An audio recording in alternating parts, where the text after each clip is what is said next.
11º capítulo. Kama e renascimento. De acordo com os ensinamentos do Buda, todos os seres, exceto os arahants, estão sujeitos à renovação da existência no futuro. Punyabhava em Pali, isto é, ao renascimento. O renascimento, na concepção budista, não é a transmigração de um eu, ou alma, espírito, mas a continuidade de um processo, um fluxo do devir, no qual vidas sucessivas estão conectadas juntas através da transmigração causal de influências, ao invés de uma identidade substancial. O padrão causal básico subjacente a esse processo é aquele definido pela origem dependente, que também demonstra como é possível o renascimento desprovido de um eu que reencarna. O processo de renascimento, o Buda ensina, exibe uma regularidade definida essencialmente ética no seu caráter. Esse caráter ético é estabelecido pelo dinamismo fundamental que determina os estados nos quais os seres renascem e as circunstâncias que eles encontram ao longo das suas vidas. Esse dinamismo é kama, ou karma, a ação volitiva através do corpo, linguagem e mente. Aqueles seres que praticam ações ruins, ações motivadas pelas 3 raízes prejudiciais, cobiça, raiva e delusão, geram um kama prejudicial que os conduzirá ao renascimento nos estados de existência inferiores. E se o kama amadurecer no mundo humano, trará dor e infortúnio. Aqueles seres que praticam boas ações, ações motivadas pelas 3 raízes benéficas, não cobiça, não raiva e não delusão, geram kama benéfico que os conduzirá aos estados de existência superiores e que amadurecem no plano humano como prazer e boa fortuna. Como as ações que uma pessoa realiza ao longo de uma única vida podem ser extremamente variadas, o tipo de renascimento que virá mais adiante pode ser bastante imprevisível, como mostra o Buda no Madhyama Nikaya 136. Mas apesar dessa variabilidade empírica, há uma lei invariável que governa os resultados produzidos, sendo que as correlações básicas são delineadas pelo Buda no Madhyama Nikaya 57 e em mais detalhes no Madhyama Nikaya 135. Em vários suttas, o Buda se refere aos planos de existência nos quais pode ocorrer o renascimento, e também dá alguma indicação dos tipos de kama que conduzem a esses planos. Essa tipografia cosmológica não é, sob o ponto de vista budista, um produto de conjectura ou fantasia, mas um tema que o Buda conhecia diretamente através dos poderes do conhecimento de um Tathagata. Vide Madhyama Nikaya 12, parágrafo 36. Até certo ponto, o progresso também pode ser verificado por aqueles que obtêm o olho divino, por exemplo, no Madhyama Nikaya 39, parágrafo 20. Pode-se dar aqui uma breve visão geral dos planos de renascimento reconhecidos na cosmologia budista e os seus antecedentes kármicos, como apresentado na tradição Theravada. O cosmo budista está dividido em 3 amplos reinos. Primeiro, o reino da esfera sensual. Segundo, o reino da matéria sutil. E terceiro, o reino imaterial. Cada um destes compreende um conjunto de planos subsidiários, totalizando 31 planos de existência.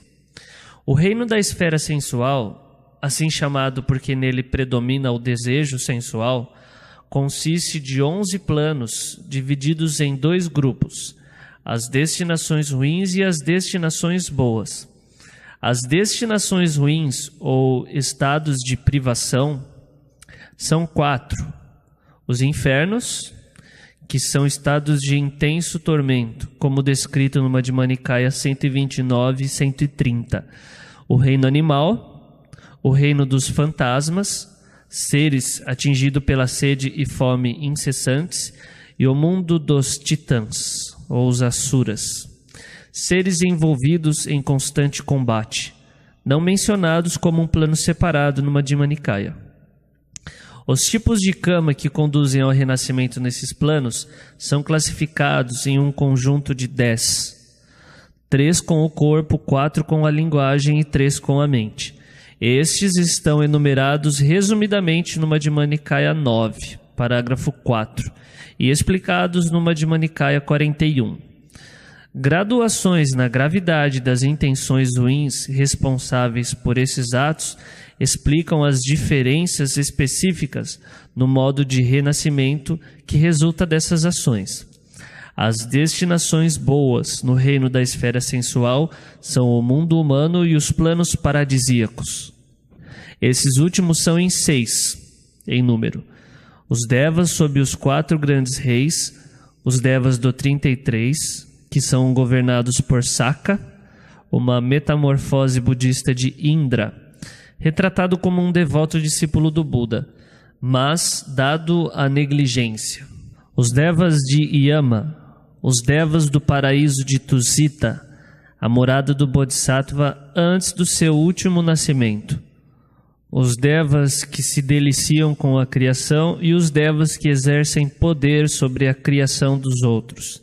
Este último dizem ser a morada de Mara, a tentação no budismo, que além de ser um símbolo para o desejo e a morte, é também considerado uma divindade poderosa, com intenções maldosas, que deseja ardentemente evitar que os seres escapem da rede do Sansara.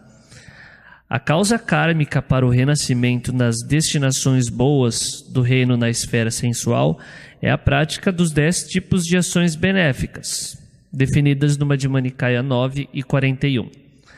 No reino da matéria sutil, os tipos de matéria mais grosseiros estão ausentes, e o prazer, poder, luminosidade e vitalidade dos seus habitantes são muito superiores aos dos seres do reino da esfera sensual.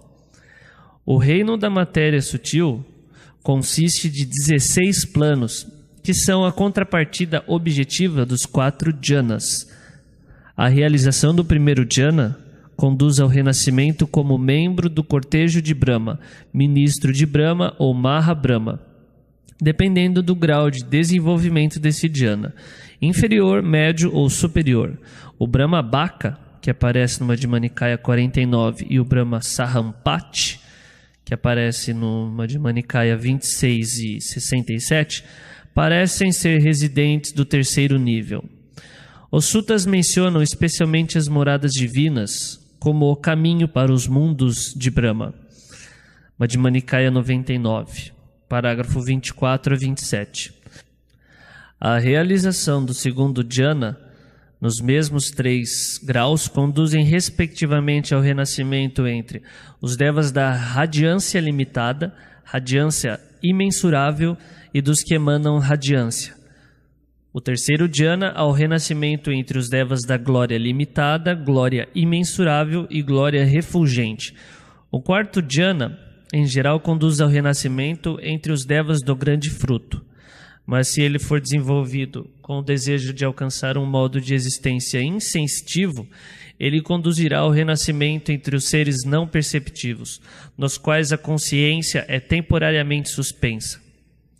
Por outro lado, o reino da matéria sutil contém 5 planos especiais, que são exclusivamente para o renascimento daqueles que não retornam, que são os seres que eliminaram os 5 primeiros grilhões. Eles são as moradas puras, Aviha, Atapa, Sudasa, Sudasi e Akanita. Em cada um dos planos do reino da matéria sutil, dizem que o tempo de vida tem uma duração enorme e que aumenta de modo significativo em cada plano superior. O terceiro reino da existência é o reino imaterial, no qual a matéria se tornou inexistente e existem apenas processos mentais.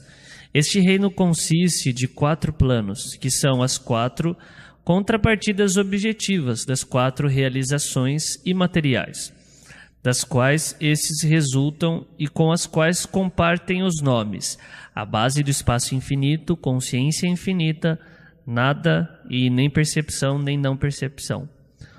Os tempos de vida atribuídos a cada um, respectivamente, são 20.000, 40.000, 60.000 e 84.000 éons.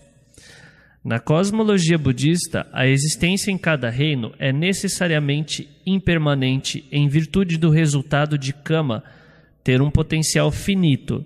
Os seres renascem de acordo com as suas ações, experimentam os bons ou os maus resultados, e depois que o Kama generativo tiver gasto a sua força, os seres falecem e renascem em um outro lugar determinado por algum outro karma que encontrou a oportunidade favorável para amadurecer.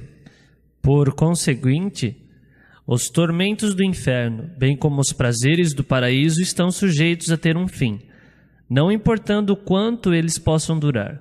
Por essa razão, o Buda não localiza o objetivo final dos seus ensinamentos em nenhum lugar dentro do mundo condicionado.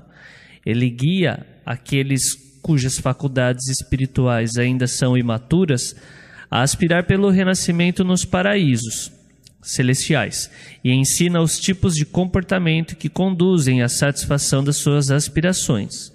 Mas aqueles cujas faculdades espirituais estão maduras, capazes de compreender a natureza insatisfatória de tudo que é condicionado, são incitados a aplicar esforço diligente para dar um fim à perambulação no Sansara e realizar Nibbana, que transcende todos os planos de existência.